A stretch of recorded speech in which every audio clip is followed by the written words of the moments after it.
Itu ya ini nyongnya ya. Orang Sunda juga bisa ngomong nyong. Heri, nyong.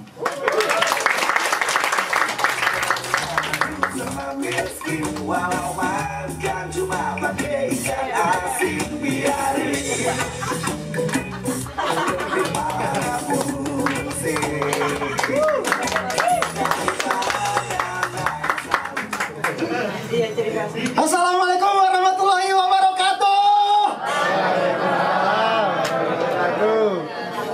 Iya, kenalin teman-teman, nama gua Heri. Gua dari kecil diurusin sama nenek dan dididik dengan sistem didikan militer. Asli deh, gua tegas banget dididik gua. Ngebangunin gua tidur aja tuh enggak. Heri bangun, enggak. Tapi ditodong pakai senjata laras panjang. Bangun gak lu bangsat? Bangun gak lu? Waduh. Sistem didikan militer diterapin ke cucu, ya Allah. Gue tak bangun di pusat bang. Telat sekolah disitap. Telat sholat dikirim ke perbatasan. Soalnya lu timur-timur susah amat diurusnya orang tua. Ya Allah. Selain itu juga nenek gue tegas ngedidik gue dari cara gue berpakaian. Dulu awal-awal masuk SD gue dibeliin seragam sekolah. Gua coba, kegedean, gua protes. Nek, kok seragam Heri kegedean sih? Gak apa-apa Heri, sengaja biar kepake sampai kelas 6. Niat anjing. Niat maksud gua. Tapi karena waktu itu gua cuma punya seragam satu-satunya, gak apa-apa gua pakai gitu. Gua pakai dan 6 tahun kemudian setelah gua kelas 6, alhamdulillah seragamnya pas. Tapi celananya jadi warna pink anjing. Warnanya pudar bang. Bisa dimakan ruang dan waktu.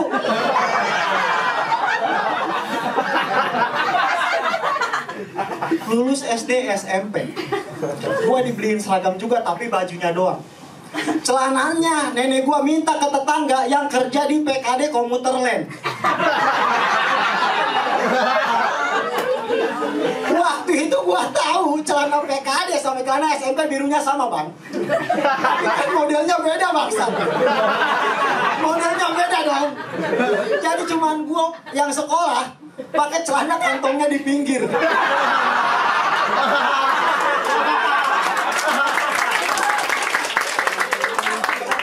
Kantongnya di pinggir bang. Udah gitu timbul si anjing. Di sini kantong nih bang. Sini kantong, di sini baru sama bentukan masih nempel. Malu gua. Gua dari kecil diurusin sama nenek. Karena waktu gua usia 4 tahun sama bapak gua cerai bang. 4 tahun namanya waktu itu masih kecil. Belum ngerti apa-apa gitu. Bahkan proses perceraian mereka pun gua nggak tahu. Tahu-tahu sengsara aja. Sengsara bang, dari kecil diurusin sama nenek yang arogan lagi sengsara. Gak tahu gue proses perceraiannya, gue tanya ke nenek gue. Nek, kenapa sih dulu emas sama bapak Heri kok bisa cerai? Oh ini nih gara-gara faktor ekonomi, miskin. Gak percaya tuh. Ngedenger jawaban nenek gue gak percaya. Masalahnya gue tahu bang, sebelum emak bapak gue ketemu, mereka tuh udah pada miskin. Masa ya mereka nikah punya anak satu, miskin lagi, cerai bangsa. Harusnya kan terbiasa maksud gue. Terbiasa dong. Miskin 2 kali, kaget bangsa. Harusnya kan yang kaget gue, yalah kenapa bubar bangsa. Dan kalaupun gue berpikir positif, kalaupun iya emak bapak gue cerai cuman gara-gara faktor ekonomi, apakah setelah mereka cerai perekonomian kami membaik? Tidak. Jelas tidak. Jelas tidak dong. Dulu emak gue nikah sama bapak gue yang kerjanya tukang dagang kerupuk. Cerai nikah lagi sama bapak tiri gue yang kerjanya tukang gorengin kerupuk, nggak ngangkat. Masih tetap di kerupuk loh. Pindah divisi doang bang.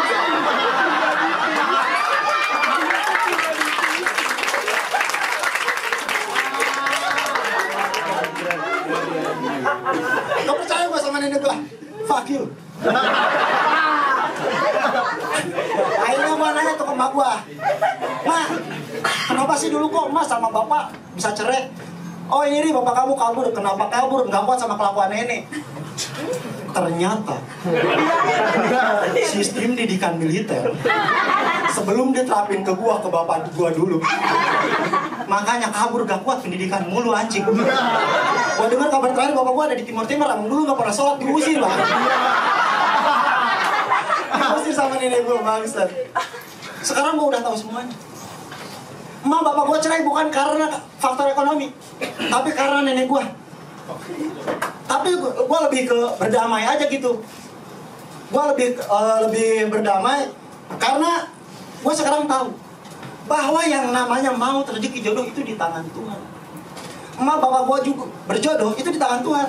Cerainya doang kan di tangan nenek maksud gua. Emang terkadang nenek gua kayak Maradona bang, tangan Tuhan anjing bisa membuat keluarga gua cerai tanpa ketahuan wasit. Giliran ditanya Deping anjing. Emak sama bapak Heri cerai gara-gara nenek. Kalau no nothing miskin. Ada Deping anjing disalahin. Meskipun gua sekarang udah tahu tapi gua nggak benci gitu. Apalagi sekarang nenek gua udah tua bang, udah mulai sakit-sakitan. Yang paling parah minggu kemarin nenek gua jatuh sakit. Yang bikin gua nggak terima nenek gua jatuh sakitnya gara-gara mukbang jengkol bangsa. Mukbang jengkol teh jam 10 malam kegap sama gua marahin.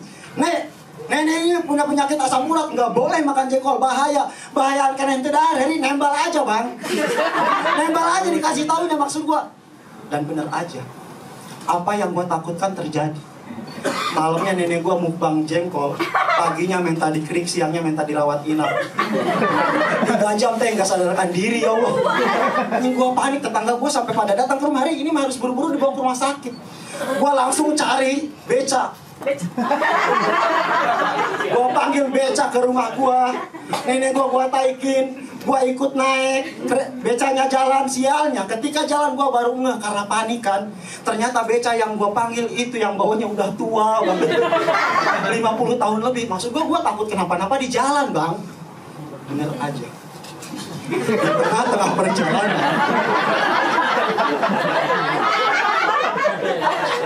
becanya melambat. Di situ gua panik anjing, khawatir. Yang tadinya niat cuma bawa nenek gua jadi bawa 2 pasang.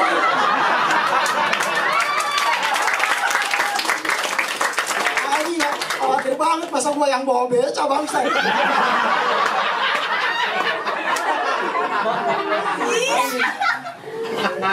Tapi meskipun pelan, nyampe juga tuh ke rumah sakit kita.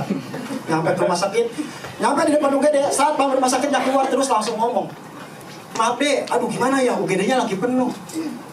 Ngedengar saat bang ngomong kayak gitu, gua sama tukang beca sama-sama panik bang. Gua panik karena nenek gua harus segera ditangani. Tukang beca panik, betis kirinya kram. Kejadian bawa 2 pasien, gua semuanya udah masukin. Gua mengimbau ke Pak Satpamnya, Pak, tolong ini harus segera ditangani. Akhirnya diusahakan, bener. Alhamdulillah nenek gua bisa masuk tuh. Bener aja. Di dalam UGD bang, penuh. Nenek gua nggak kebagian tempat tidur. Di bawah ya Allah. Di bawah cuman beralaskan tandu. Mending tandunya tandu bagus, tandu pemain bola bang. Tandu pemain bola yang Liga 2 anjing maksudnya. Ini sekelas kayak tandu pramuka lah. Tambang doang. Tapi gue bodo amat. Yang penting nenek gue ditangani. Nenek gue ditangani, alhamdulillah pindah ruangan. Ruangannya namanya ruangan kelas 3. Buat orang miskin ke bawah lah. Nenek gue di situ ada 8 pasien sama 8 penunggu di ruangan itu. Sialnya nenek gue bersebelahan dengan keluarga pasiennya yang tolol banget. Yang sakit istrinya, yang jaga suaminya. Nih suaminya jagain pasien, keluar mulu bang. Gua bodo amat keluar mulunya mah. Masalahnya setiap dia keluar nitipin pasiennya ke gua bangsat. Ke gua bang nitipinnya. Pokok dulu keluar titip ya. Aduh apa ya, titip ya. Dititipin mulu. Jam 2 malam. Si anjing masih di luar. Istrinya teriak-teriak, "Aa." Karena gua punya rasa tanggung jawab. Ngerasa ketitipan. Gua samperin, "Kenapa teh?" "Pengen kencing." "Suami lu kemana bangsat?" Gua anterin. Dia diri, dia jalan. Gua di belakang bang, ngikutin nenteng-nenteng impusan. mana nih si anjing. Dia masuk ke kamar mandi, pintunya ditutup. Jadi gue di luar gini aja bang. Jadi gue di luar ngeliatin selang impusan. Nih kalau selang impusannya ke bawah, jongkok di si anjing.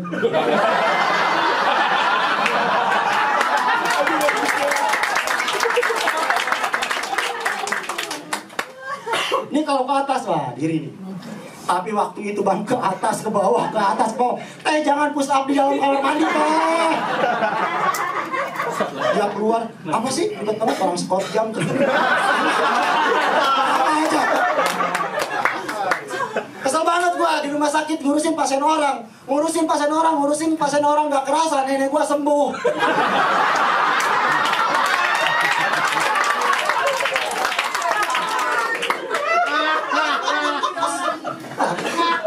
Sembuh.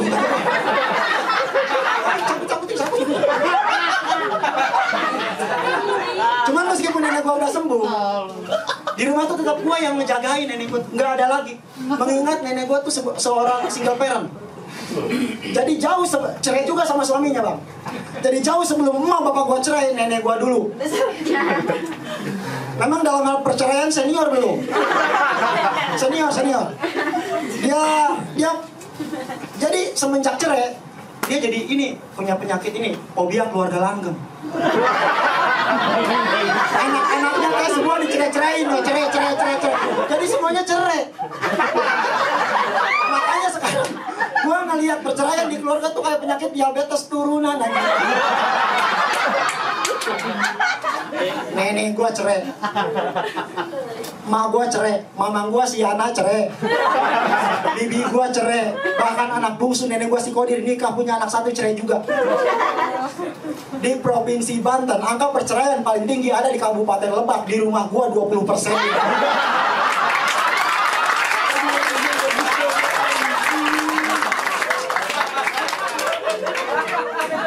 Karena di rumah gua banyak yang cerai, otomatis di rumah gua juga banyak anak broken home. Oh, lagu Lasil, Diari Depresi gua relate gua. Teman-teman tuh relate gitu. Gua nih kalau pagi kita lagu lagi pakai salon gua kenceng, wajar bila saat ini ku iri pada kalian. Mamang gua lagi tidur langsung bangun, yang hidup bahagia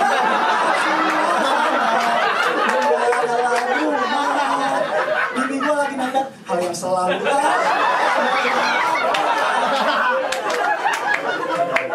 nenek gua di kamar mandi teriak berisik, bangsat masih pagi hidupku ya.